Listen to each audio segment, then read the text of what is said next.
Hi, everybody. My name is Pastor Siri. If you don't know me, I'm a Lutheran pastor, but I am by nature a seeker and a spiritualist, as you might say. That means that while my roots are in traditional Lutheran theology and Christian theology, I love to explore and learn from truth and mystery and the sacred wherever it is found, and I'm very serious about that.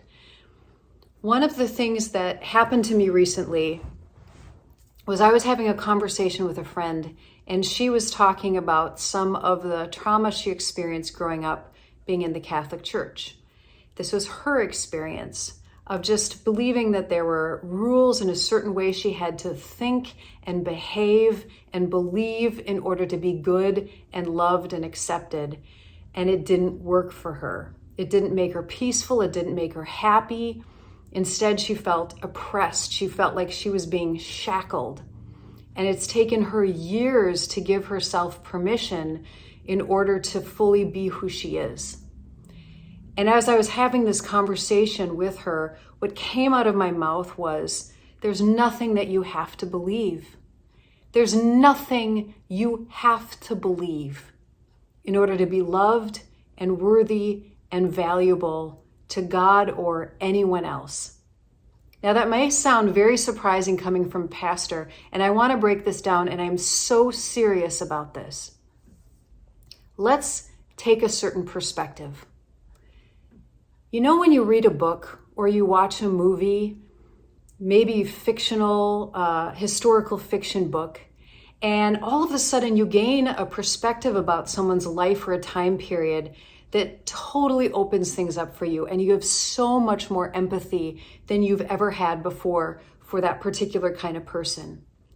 Reading memoirs can be really helpful for me to understand how someone grew up and how that affected their reactions and their traumas and the way they live in this world.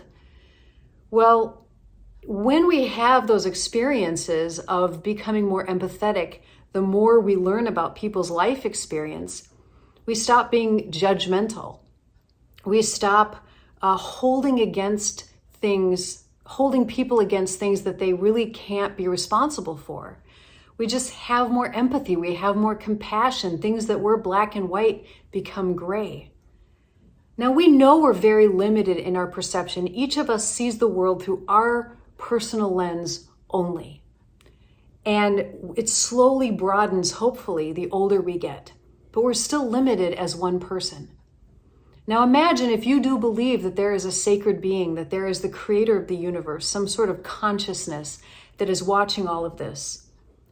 That person has been intimately watching, no need of reading a memoir. That person has been intimately watching the 8 billion people currently alive on this planet, along with all of the other human beings that have ever existed in human history. Can you imagine the level of empathy that being must have for everything we go through? Especially since that being would have to be so much more complex and so much more intellectually superior than what we can possibly imagine. It's probably not even a fair comparison, but you could almost see how little toddlers, where they're sort of the center of their universe and they have such a limited perspective, they drop an ice cream cone and they begin to cry because they can't see that the world is bigger than that moment.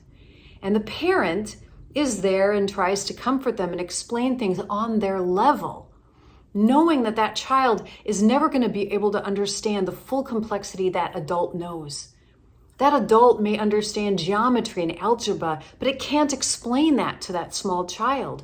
The best it can do is put the square in the square hole, put the round in the round hole.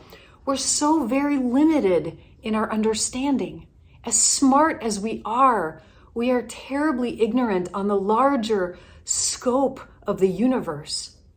That saying, if there is a God out there, that God could only be the most empathetic, compassionate being in the universe in order to create and watch all of these beings with limited knowledge, limited perspective, limited understanding, limited lifespan, and then to somehow expect that human being to get it, to understand some sort of mystery or truth, or to behave in some sort of perfect way, when completely surrounding them are all sorts of violent and traumatic and limited and ignorant behaviors going around them all the time.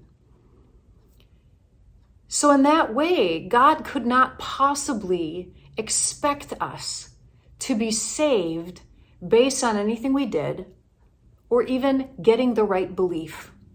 For us to have the right belief in order for God to go approved doesn't make any sense. In fact, so much of the theology we hear makes God seem like, I'm just going to say it, an asshole, an unenlightened, immature, jealous, petty being, of which there are so many human beings more mature than that God. And that's the other thing. No human being on this planet should be able to out-mature or out-compassion or out-empathize God. And if that's true, that is not a God worth praising, so we can move on. But let's assume that we're the ones who've been immature and limited in our sight, and we've put that on God.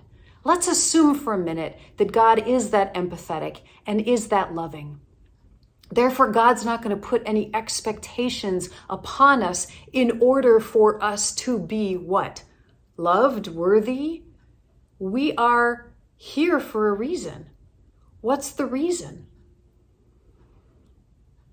Now, if you don't have to believe anything, then it means you get to choose what you want to believe. And doesn't that seem loving? It seems loving that we're here to learn and grow, and we get to make choices. And we're going to learn from bad choices. In fact, someone can tell you something's a bad idea, but we don't always believe it until we go through it ourselves.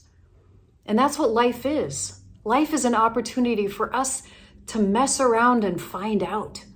For us to go down the wrong path, and then like the prodigal son, come home and receive nothing but unconditional love and grace.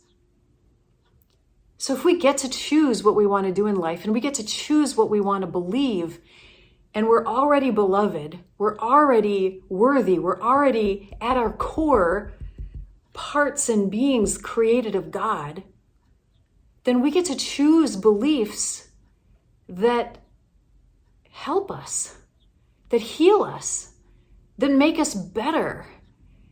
We get to choose things that free us. And if they don't, we don't have to believe them. We don't have to do that. And I don't care what Bible verse you come up with. I don't care what doctrine or theologian. I really don't care. If there is a belief or understanding out there that makes you feel like you're putting on tight, small clothing that's confining you and making you feel shame, fear, and guilt, that's not of God. It's too small. That's a human creation that may have been necessary at one time, and it may even have been necessary. It might work for some people who need that. But any belief, anything that feels like it is confining you and giving you a sense of shame and fear and guilt about who you are as a human being, you don't have to believe that. You don't. And God wouldn't expect you to. My whole life long, I have seen myself grow and grow and grow and grow in my understanding of who I am and who God is and who the world is. It just keeps getting bigger and bigger. And there's things that I'm reading and learning now that I wasn't ready for 15 years ago. I really wasn't. And 15 years ago, I was learning things I wasn't ready for 10 years before that. I believe that throughout my life, God has given me the teachers and the books and the understandings of what I need right now, what is good for me right now. And it's always freeing, and it's always healing, and it's always enlightening, and it makes me love myself more and love my neighbor more and feel more connected to this loving being. That's what it's all about. That's literally the core of any religion, is loving yourself, loving your neighbor, and loving God in this like constant momentum. And anything that feels too tight or too small is a human-made step stool that you got too big for. And if anyone tries to make you feel bad, like you're supposed to believe that or think that, guess what? You don't. And you don't even need me as a pastor to give you permission, but if it helps you that a Lutheran pastor is telling you there's nothing you have to believe in order to be loved and worthy and valuable to your core, here's your permission slip. Now, if any of this sounds scary to you, maybe this isn't the channel for you, and that is okay. But if this felt freeing to you, the rest of my videos are going to be exploring various concepts and ideas, things I have learned, things I have discovered, because what I want is more freedom, more healing, more compassion, more mercy in this world, and especially in religion and spirituality that has been at times very dominated by immature energy. So please like and subscribe to this video and to my channel. And hopefully we can explore things that will really give you a sense of wings and freedom and an exhale. Until next time, bye-bye.